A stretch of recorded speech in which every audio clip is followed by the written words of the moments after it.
ratio of personnel for specialty centers. Because they are specialty centers, yung ratio nila ng 1 nurse for 5 beds, hindi nag-work in a specialty center. So, pinare-review namin to.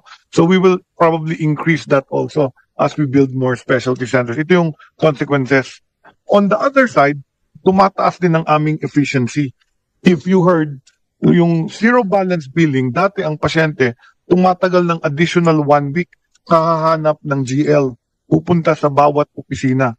Today, pag sinabi ng doctor, discharge ka na, and we can admit another patient. So I noticed after 3 months, may initial surge lang ako ng 20% increase admissions, pero after 3 months, parang nag-i-stabilize. And then when I visited Bataan General Hospital, it turns out they have less serious patients admitted. Kasi nga, Bataan is one of those that implemented a UHC trial wherein they had very good primary care. That means yung hypertensive, binibili nila ng gamot, yung diabetic, binibigyan nila insulin. So less serious, and yung support value ng PhilHealth doon sa Bataan General up to 50%. So nakikita natin, pag dati yung walang pera, ayaw pumunta ng ospital until namamatay na sila. So that's why mas mahal ang gastos namin. But if they are able to be taken care of on an outpatient, nakakatulong talaga. And this is where our Bukas Center comes in, to treat them on an ambulatory basis na libre din through the YAKAP program. And we're hoping yung sa super health centers na hindi mag-function, we don't operate the super health centers. It's operated by LGUs. So the other option is to maybe have a MOA with us, and we will support them with additional personnel, or kung meron pa, we will deploy national health workforce. Yun yung hinihingi namin budget. So, pero yun, may choice din yun. Sometimes it's the health centers that are really far. Yun ang priority namin, yung GIDA. And our super health centers are in cities sometimes, which have money. So kagaya nung nakita nyo sa IMUS, they even add on and make it into a big outpatient ambulatory facility. So, ano lang yun, it's a matter of rationing the money we have, and then we can operation. My goal now is to make the super health centers become operational. Kasi natayo na eh. It's built already by... Matutulungan niyo sila dito sa mga personnel po. Yung yes, 60% mga problema ay mga personnel po. Pero I also want some responsibility from the LGU and local chief executive kasi dinivolve natin ang primary care. Pagkatapos, ba't pa natin dinivolve? I-renationalize na lang natin kung kami rin ang magsusupply ng tao. Kasi when the health center was built, when they accepted the funds from national government, they signed an agreement that they will hire. Ngayon kami, as DOH, I have no power to go dapat over may undertaking po kayo. Kung kaya ba nilang mag-operate ng health center. Meron po. Hindi na, after that, pag hindi na finulfill, wala na akong habol sa kanila.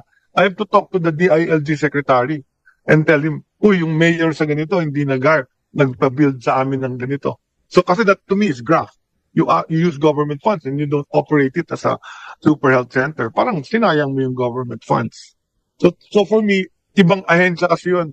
I think I heard a law being passed na wherein national agencies have supervisory power. I heard this from ULAP, from DAPS, that there should be a law wherein the national agencies have supervisory powers over local chief executives. And I'd welcome that law kasi then I'll have supervisory role over health lang naman. Hindi ko papakialaman yung ibang issues, no? Pero pagdating sa health, I have supervisory function on a local chief executive. Pag meron nakatenggang white elephant na pinondohan ng national government, answerable dapat siya. And then yung I can hold him to that promise na you promise here or you signed before we've... Not only sa health centers po, sa PED, pati sa mga hospital, baka pwede niyong matulungan through HPEP po itong mga hospitals na to make it operational. Yun naman po ang goal natin dito. Magagamit po yung hospital. Hindi yung by phase na sobrang tagal. Ilang taon na po. Minsan, hindi na talaga nagagamit. Baka pwede niyong ipacheck niyo po sa HPEP ninyo, division ninyo. Not only itong health centers, but yung mga hospital, please make it operational. Huwag niyo pong iwanan na nakatiwangwang. Kasi ang DOH naman po ang merong HPEP funding na makakatulong po sa kanila.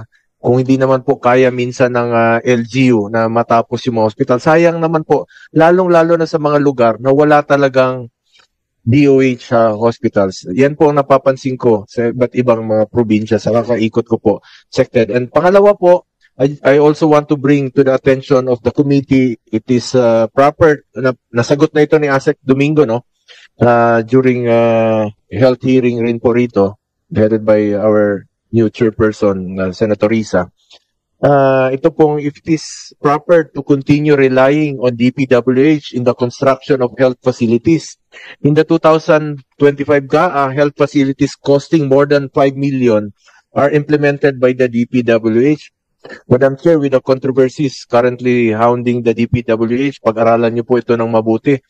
We should be prudent about relying on DPWH. Ayaw natin ng anomalya at matulad po sa flood control ang mga health facilities na ito, since 5 million and above ay napupunta po sa DPWH. I agree with ASEC Domingo, hindi po kayo engineer.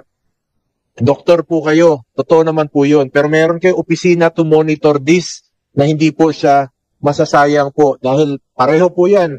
Whether DPWH, whether DOH, pera po ng taong bayan yan. Dapat po walang ghost project dito, walang masasayang na pondo ng taong bayan. Ilang pasyente po matutulungan yan kung na-implementa po ng maayos po, SecTed. We agree, pero we also need the help of DPWH, and I hope Secretary Vince Dizon will make DPWH more efficient. I think ang expertise of building and checking whether the building was according to design is really with the engineers, and sila po ang may mga engineer. Nasa amin po yung mga doktor at nurse, so mahirap magpanggap engineer yung doktor kasi nadadaya siya. So, they'll end up signing na tapos na, hindi pala tapos. So, we do hope that the DPWH will continue to help us. Pagdating po sa local projects, ganun din ang nangyayari, Mr. Chair. Sinasabihan din kami, ipasa mo yan sa DPWH. So, that's why in 2024, sabi namin, yung, bakit hindi po sa local government ang nagpapatayo? Bakit napag-usapan namin ng chairperson ng So, for the Finance? DOH hospitals, yun ang kaya ng engineering namin. Kasi each hospital has an engineering section. So, yun, kinuha namin yun. Pag HPEP for any of the DOH hospitals, implemented by the agency. Kasi ang LGU may city engineer sila. Kaya nga. So, I feel yung sa LGU, sabi ko, DP na lang yan. Kasi sila, the LGUs also contract out to DP. Sinasabihan yung regional director namin.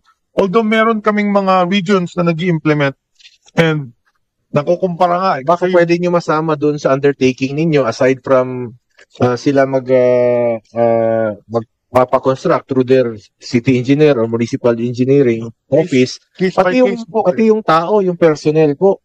So, case by case po yung capability ng bawat LGU. May LGU that can really implement. May LGU na ipapasa din sa DP. May LGU na pina-implement sa regional office namin. So, iba-iba. So, when you look at health centers, meron ginawa ng DP, ginawa ng DOH, ginawa ng LGU. Nakikita po namin yung differences. Kasi alam namin yung design. Alam namin yung amounts. So, kita namin kung anong kayang matapos ng DP, kayang matapos ng LGU, kayang matapos ng contracted out. With the permission of Senator Go, I think yung mga, let's say, health centers, mga maliliit na project, maybe worth 20 million and below, dapat LGU na yan. No? Para, unang-una, sa LGU, pag may pinatayo, bragging rights niyan. Politically, meron siyang ipagmamalaki sa mga constituents niya. Pangalawang, LGU mas mura kaysa DPWH. For sure yan. They can even build it by administration. Ang costing nila, mas mura yan. At pangatlo, pwede naman yan para McDonald's style or Jollibee style. Itong health center, let's say 20 million, ganito yung design. Gawa lang sila ng gawa. I think it's about time to look at that modality dahil I don't think we can centralize projects that are 3 million, 5 million, 15 million. Masyadong mabubulunan kayo, Secretary. Mas maganda i-devolve na lang yan. And based on your master plan. I agree, Mr. Chair. Ang nuance lang and small caveat is that we noticed that when the congressman and the local chief executive are at odds, DPWH yan. Hindi yan by implement. Ganun ang nangyayari. Hindi by administration ng LGU.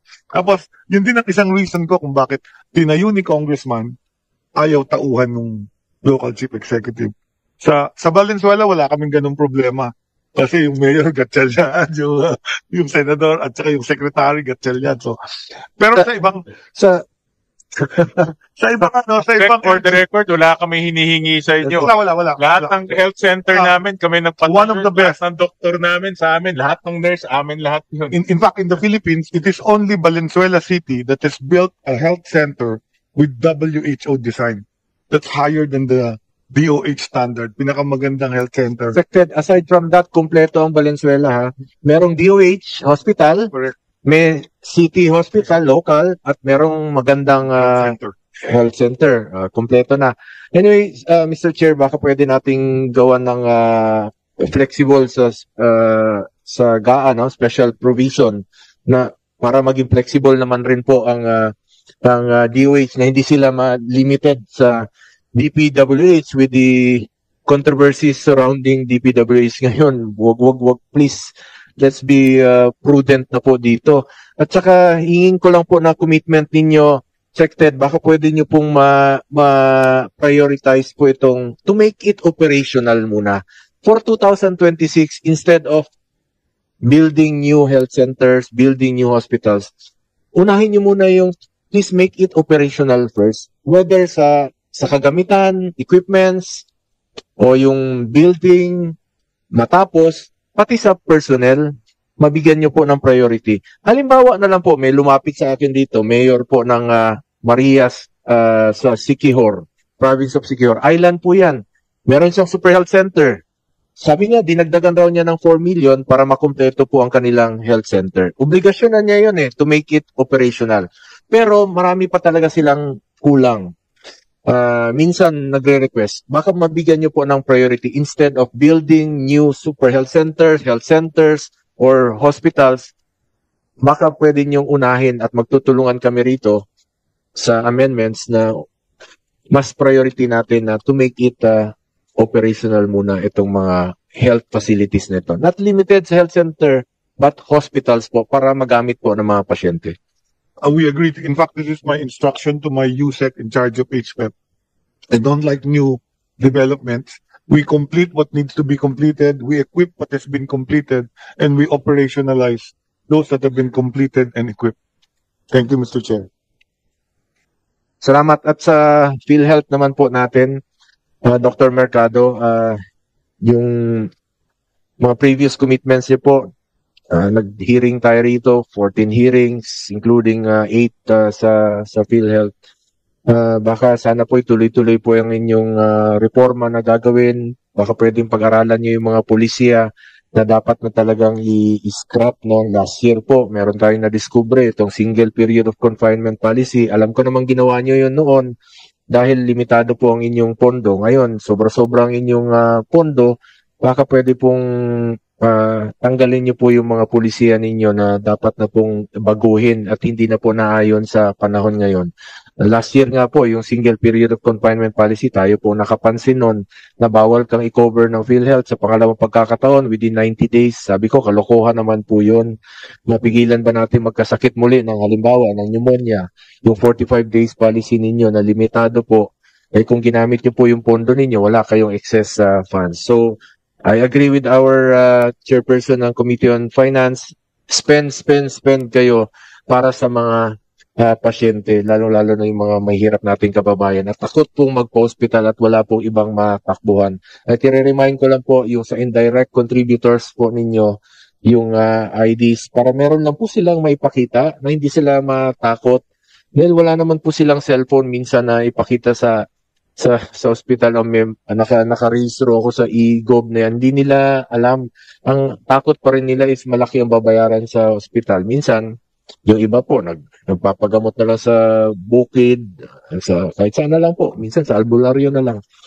So, dahil halimbawa, sa ngipin, kung hindi nyo sinama ngayon yung check-up sa ngipin, noon, pupunta yan sa bukid. Sinulid lang yung gagamitin. Pwede nyo naman pong gawing libre yung check-up or yung pagpapabunot sa ngipin. At malaking tulong po yun sa hygiene natin as suggested po ng ating mga USEC, no? So, hingin lang po na mas alam niyo po kung saan dapat gamitin ang